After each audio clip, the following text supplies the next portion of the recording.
मगध साम्राज्य ने भारत में 684 ईसा पूर्व से 300 ईसा पूर्व तक शासन किया। मगध साम्राज्य का उल्लेख दो महाकाव्यों रामायण और महाभारत में मिलता है। मगध साम्राज्य पर तीन राजवंशों ने 544 ईसा पूर्व से 322 ईसा पूर्व तक शासन किया। इनमें से पहला राजवंश था हर्यक राजवंश, जो कि 544 ईसा पूर्व से 412 ईसा पूर्व तक शासन काल में रहा, और दूसरा वंश है शिशुनाग का राजवंश, जो कि 412 ईसा पूर्व से 344 ईसा पूर्व तक, और इसके बाद आता है तीसरा वंश जो कि नंद वंश है, 344 ईसा पूर्व से 322 ईसा पूर्व तक था। अगर हम बात करते हैं तो हर्यक राजवंश की, तो हर्यक राजवंश में तीन महत्वपूर्ण राजा थे। हर्यक राजवंश में तीन महत्वपूर्ण राजा थे, बिंबिसार, अजातशत्रु और उदयन।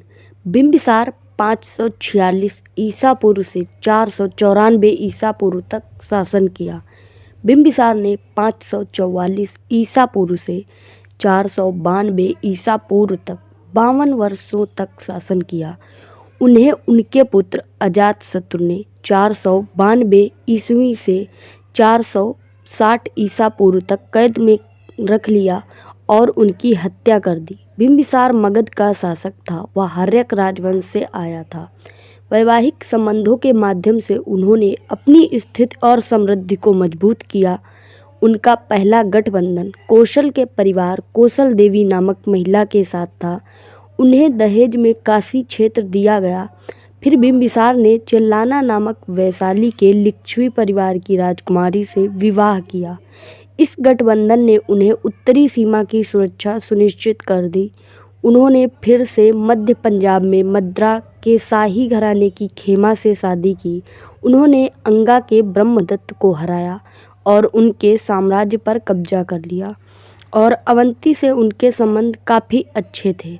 उसके बाद आता है अजातशत्रु। 492 से 462 ईसा पूर्व तक उन्होंने शासन किया।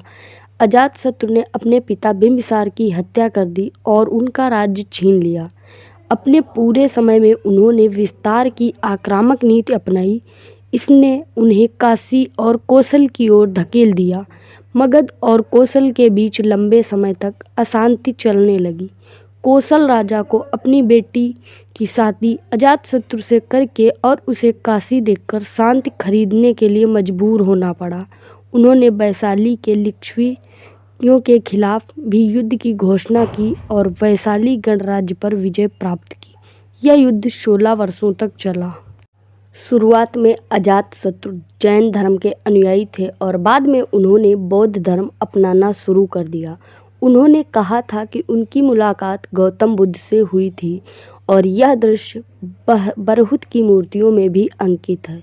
उन्होंने अनेक चैत्य एवं विहारों का निर्माण कराया और बुद्ध की मृत्यु के बाद राजगृह में प्रथम बौद्ध परिषद में भी शामिल थे।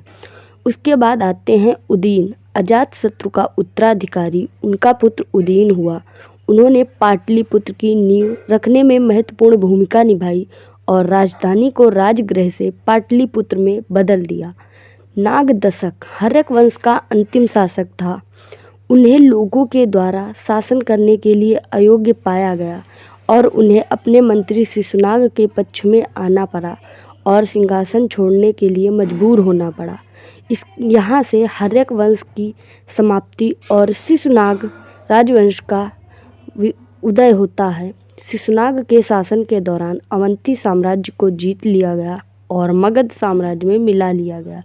शिशुनाग का उत्तराधिकारी उनका पुत्र कालाशोक हुआ। उन्होंने 383 ईसा पूर्व में वैशाली में दूसरी बौद्ध संगति बुलाई थी। उसके बाद आता है नंद वंश। शिशुनाग वंश के अंतिम राजा को नंद वंश के संस्थापक महापद्म ने उखाड़ फेंका और उन्हें सर्वछत्रांतक पुराणों और उग्रसेन विशाल सेना का स्वामी के नाम से जाना जाता था। पुराणों में उन्हें एकराट एकमात्र राजा के नाम से भी जाना जाता था, जो कि यह एक उपाधि है, एकराट। वस्तुतः भारतीय इतिहास में उनकी पहचान प्रथम साम्राज्य निर्माता के रूप में भी की जाती है। धनानंद नंद वंश के अंतिम राजा थे।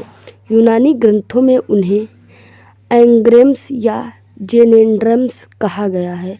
उनके शासनकाल के दौरान ही सिकंदर ने भारत पर आक्रमण किया था।